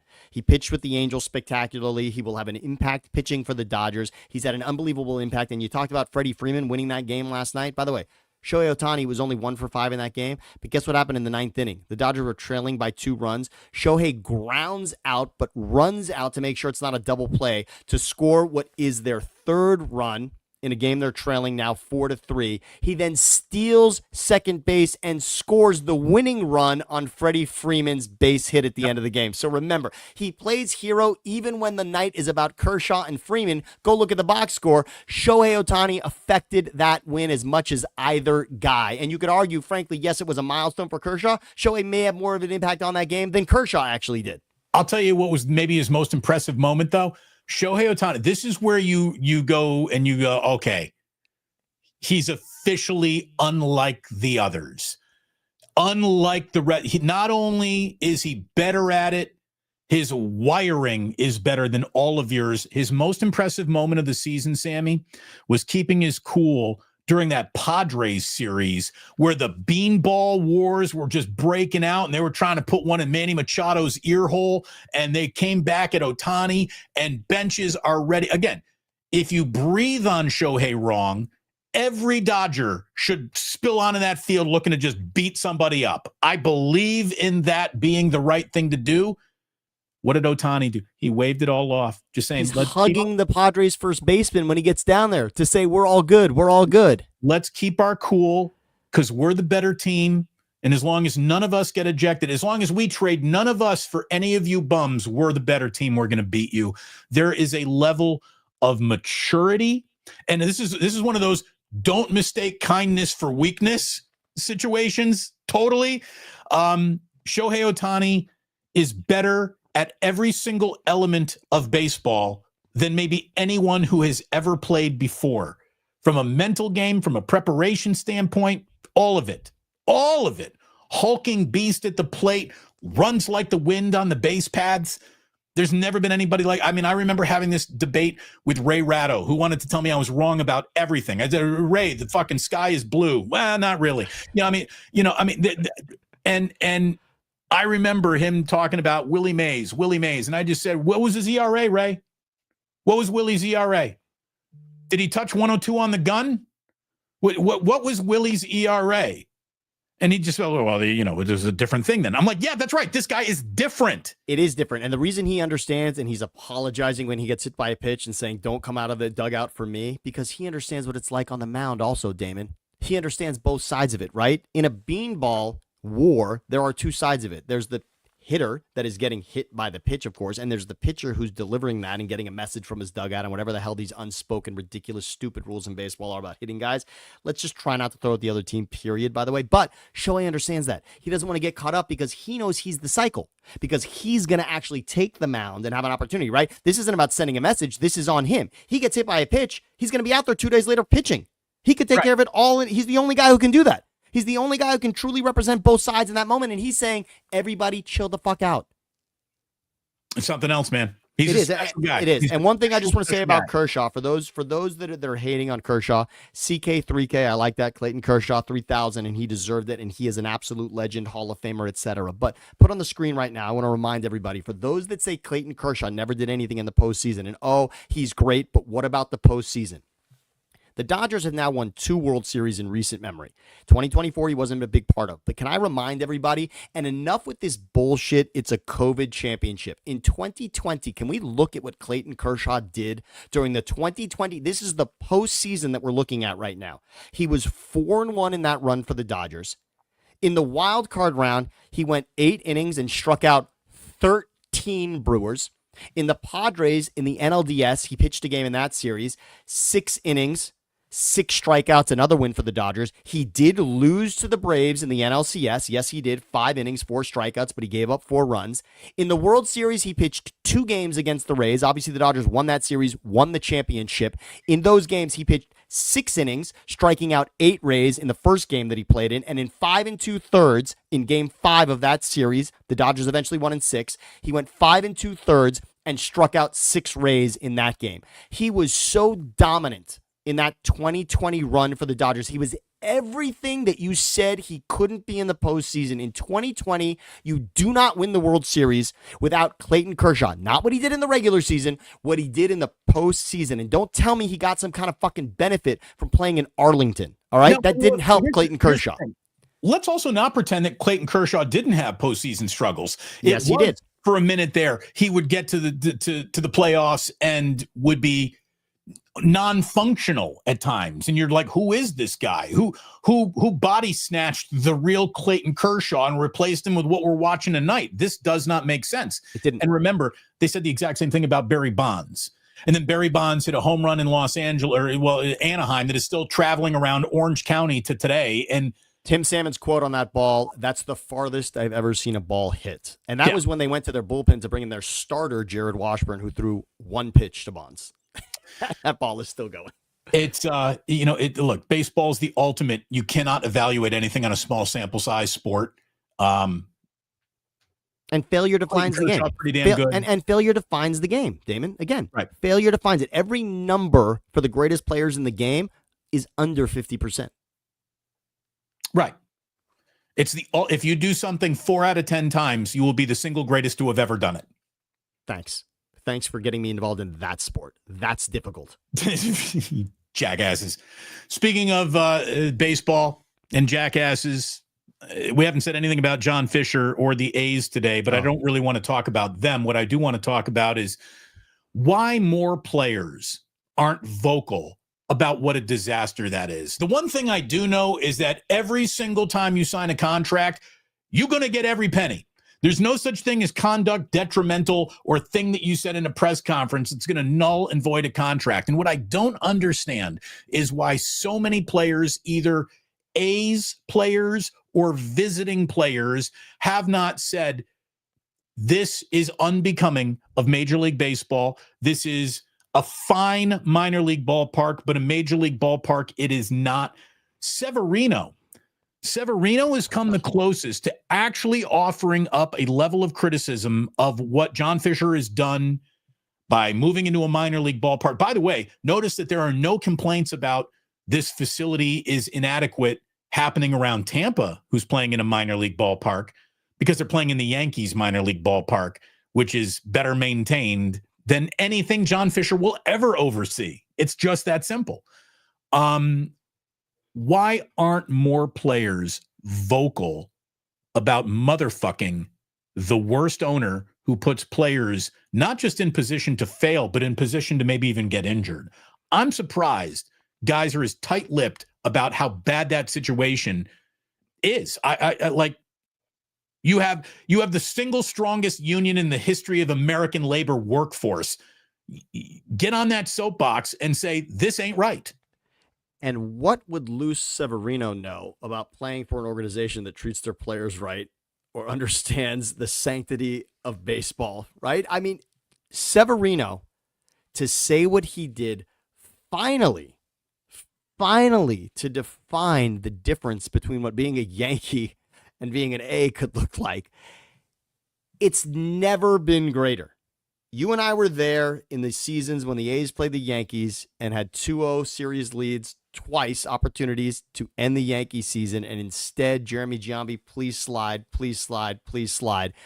It goes the Yankees' ways, but that was at the time defining what was Moneyball, little engine that could, and the team spending all of the big money, which of course was stamped by Giambi, then becoming Jason Giambi, becoming a Yankee. Of course, that was the ultimate. But at that time, those teams were at their peak with an unbelievable pitching staff, the definition of Moneyball, whatever you want to say, Billy Bean, tip of the cap, that was unbelievable. It didn't happen, but they represented the two different sides of baseball, the Yankees and the A's. And now for the A's to not have a home and to have someone who understands what it's like in the Yankees organization to speak about what it's like to now be pitching for this team, I think it's the exact right voice that you need to say, wait a second, is this really what we should be doing?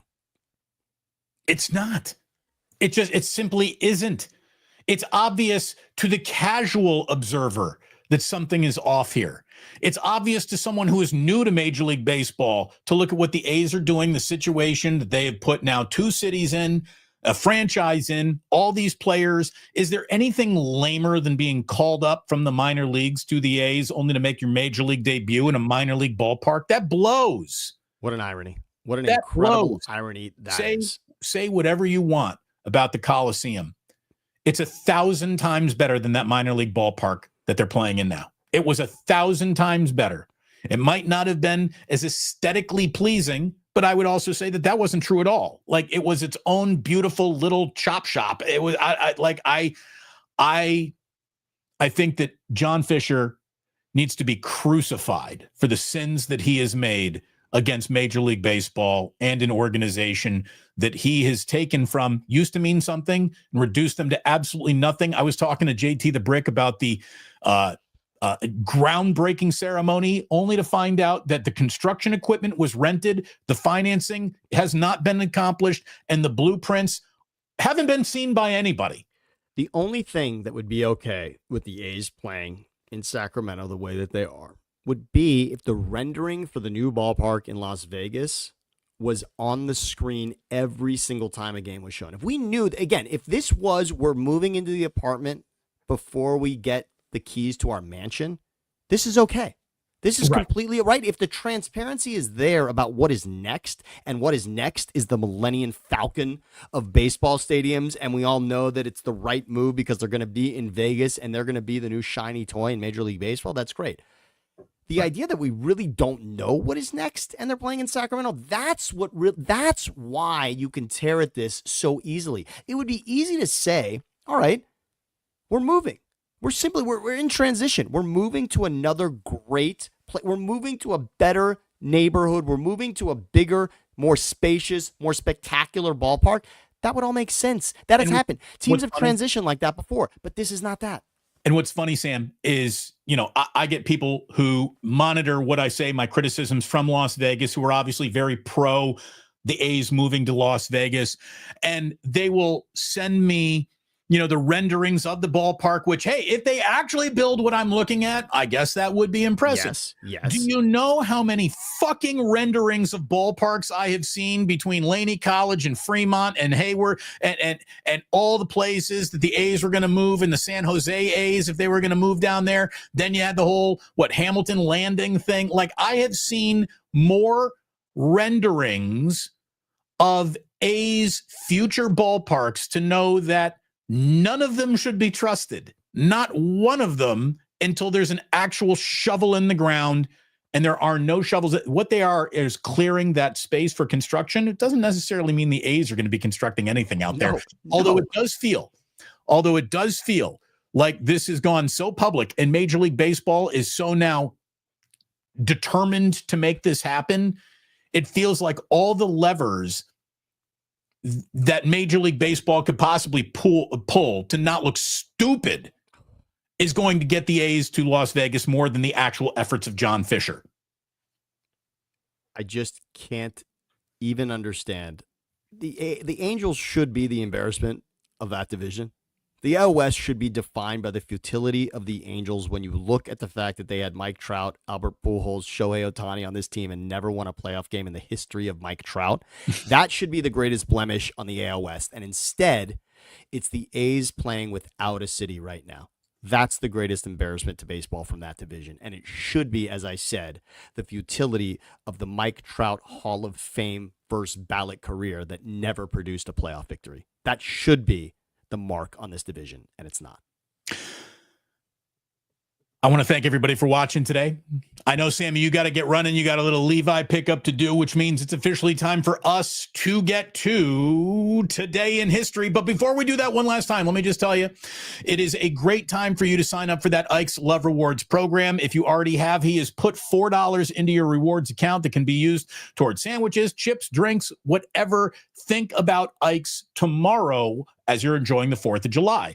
If you've done a lot of grilling on the 4th of July and you don't want to do any more of that on the 5th of July, think about Ike's all weekend long. I want you to think about Ike's for dinner, not just lunch. When you're at lunch at Ike's, go ahead, pick up a little something for dinner too. Keeps well in the fridge. You'll be very, very happy that you did. And once again, folks at the Dubliner, love you. Love the Dubliner. I'm trying to figure out the right day for us all to get together at the Dubliner and then go like a little group ticket purchase over in the bleachers to a Giants game. We're going to be working on that in the next couple of weeks. Hopefully we'll have a little announcement for everybody involved. Let's see. I just got a note that says you got to jump in 3 minutes.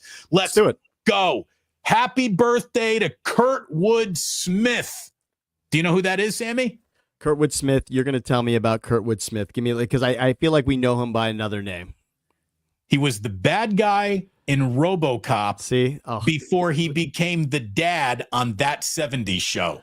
So Kurtwood Smith, again, for those that don't know RoboCop, by the way, obviously go back and do yourself that favor. But it was almost turned RoboCop. His role was so special in that it almost turned RoboCop into a horror film.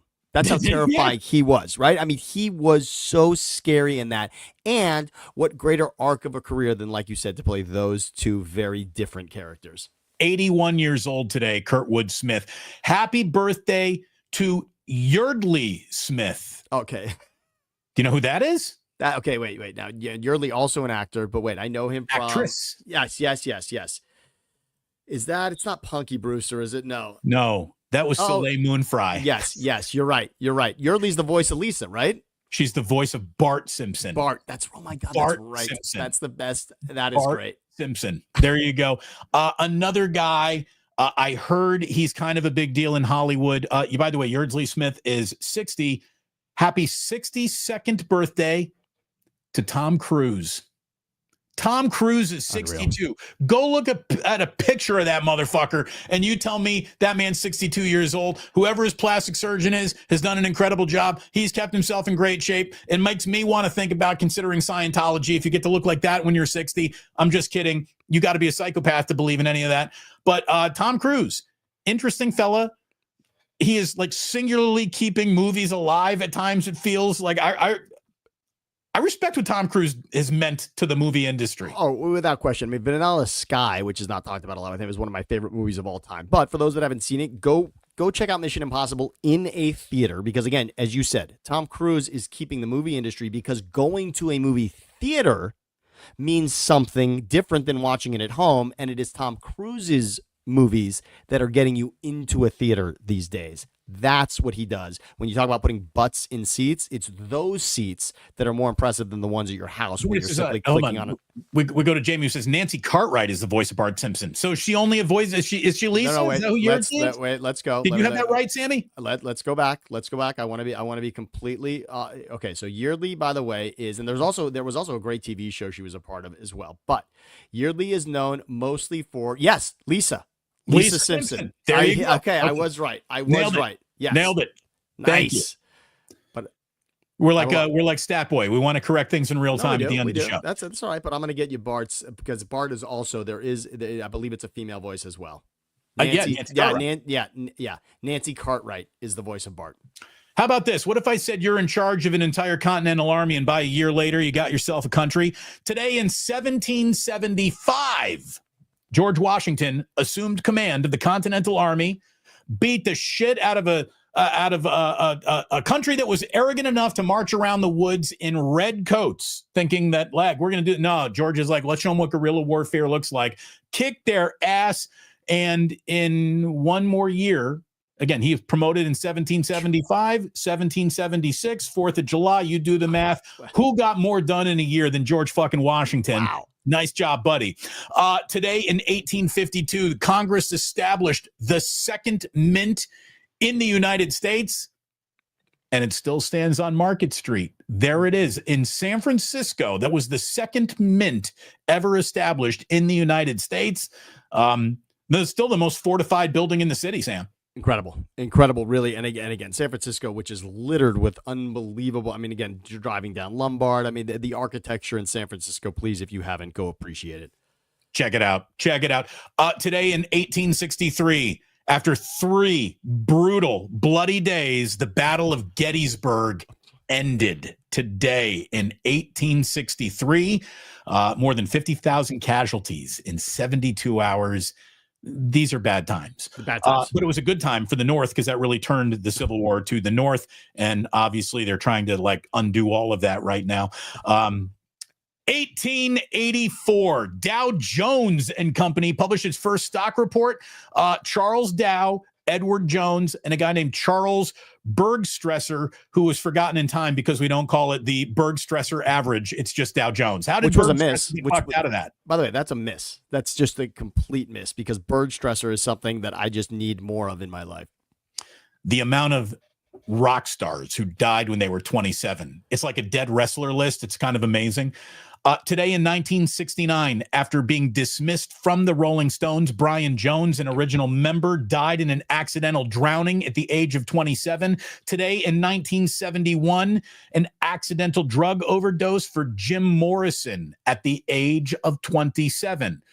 Janis Joplin died when she was 27. A lot of people die when they're 27. This is eerie. This is very eerie. Vlad Guerrero's number. Yeah, that's eerie. 27. Vladimir Guerrero. How do you get something of this?